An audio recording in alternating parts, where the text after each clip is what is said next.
Hello, I'm in Pushkar and I want to make a bit of a vlog today where I just reflect on, I suppose, the whole of the trip as well as what I'm doing here.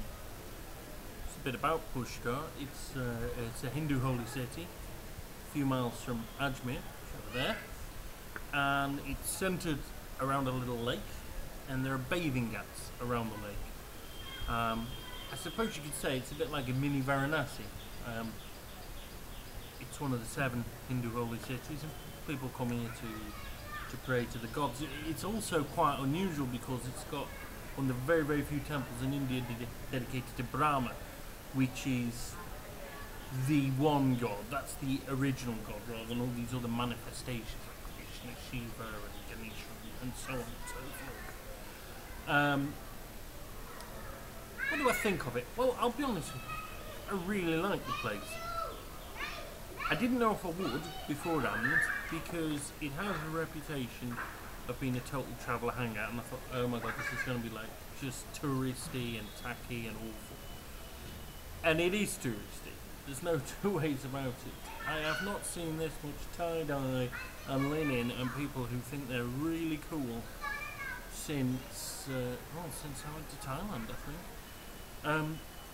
It is a touristy place, but it was what I needed in the respect that it's a small place with 14,000 people, and after all the noise and the hassle and the bustle of all the cities, these vast cities of India, this crowded country that it is, it's a bit of peace and quiet, except when the drums start up in the temples. And I need that, and I'll be honest, I've just sat, I've hung out, I've been down to the lake, I've read books, I've relaxed, and I've reflected on my time in India. And what do I think of it? Well, before I came, people said, oh, you'll love it, and I said, I don't know, I'll either love it or hate it. Because I do know people who really did not like the place, and I know other people who totally fallen in love with it. When I first arrived in Delhi, I hated it. Looking back now, I realise that for the first time in many years, I was experiencing culture shock. Although I do travel a lot, and I travel every year to different places, this is the first time in a few years I've been to a third world country. And third world countries always do hit you like a smack in the face. The energy, the noise, the hassle,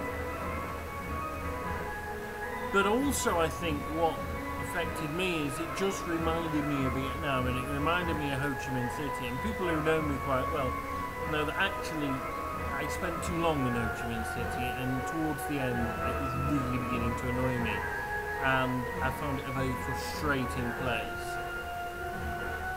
And basically, when I arrived in Delhi, I just thought, oh my god, I've paid all this money to go back to a place that I don't like, which is Ho Chi Minh City. My view softened when I got to Amritsar, and it softened because of the Golden Temple, which, as I said earlier, was one of the most incredible places I have ever been. It's an amazing, amazing place. But that's a Golden Temple, and inside its precincts it was peaceful, there was a sanctity about it. But outside it was just like Delhi. Amritsar is a city, it's not a particularly pretty city. And Golden Temple aside, I wouldn't have liked it. I then went to Agra, which is obviously going to be hassle city because it's the most touristy place in all of India. You know, it's where the Taj Mahal is. And my view again differed. Agra as a city, take it or leave it, there's nothing special about it. But by this time I was getting used to the hassle. I was getting used to the pressure to buy all the time, the constant noise, the constant energy. And I think having lived in the third world before actually began to help me now, because it helped me get used to it far quicker than I perhaps would have done normally. And of course in Agra there's the Taj Mahal. I also went to Agra too, I also went to Agra Fort.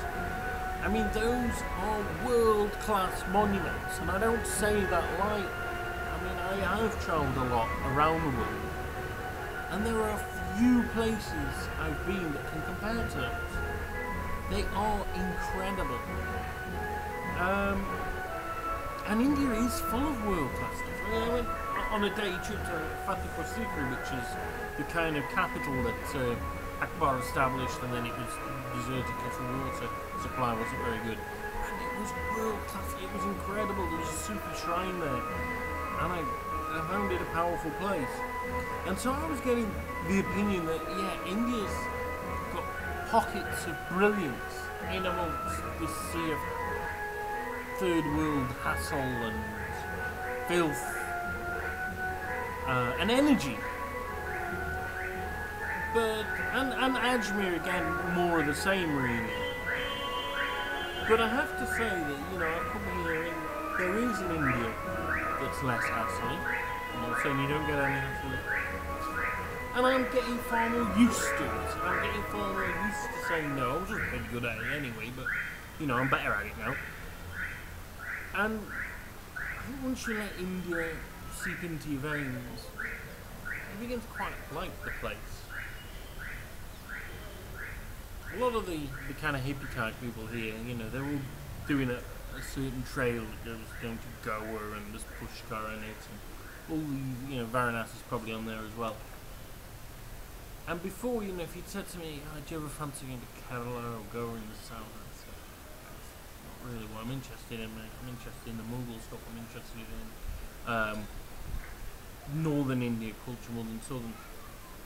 But you know what? As I am now, I wouldn't mind a week on a beach in Goa. And I think you need those to kind of cope with the rest of India, which is not something I'm used to. It's not something, you know, like you get in Romania, Bulgaria, Albania, Ukraine, Bosnia, or any of the other countries that I've been visiting recently. But this is the third world, not the second. And, you know, that's how it was in Vietnam. You needed that time in villages, you needed that time on a beach just to recover from life in the third world. And at the time when I was living there, I used to say it's like existence is like this eternal war between good and evil. The whole of humanity is engaged in this war. You know, we get tempted, we can do good, we can do bad. But at the end of the day, where we live in the developed world or the first world, it's like, you know, if you imagine the First World War, we're packing the boxes, we're packing the gunpowder. It's vital to make the whole thing work, but we're actually away from the front line. But the third world is the front line, you know. We can feel bad about poverty, we can feel bad about injustice in the first world, but in the third world, it's in your face. And you actually can't get anywhere by being an honest man or woman. You have to bribe. You have to take advantage of people's poverty or whatever it is. And if you say that's not the case, then you're a liar, because, you know, the fact that everybody likes it because their prices are cheap. Their prices are cheap because they don't pay people any. Because people are living hand to mouth. And the norm is to live like that, to take advantage, to bribe, to actually succumb to temptation, to actually exist, to just survive. Whereas in the developed world, we don't have to do that. We can actually pretend we're good people without doing anything like that. But at the same time, whilst it's so much easier to become a sinner, it's also so much easier to become a saint. And I think that's why religion does play such a role here, because people recognise the odd person who, you know, they've got wealth and they don't flaunt it, they don't use it. That's why people like Mahatma Gandhi, you know, are revered because of the way they live their lives.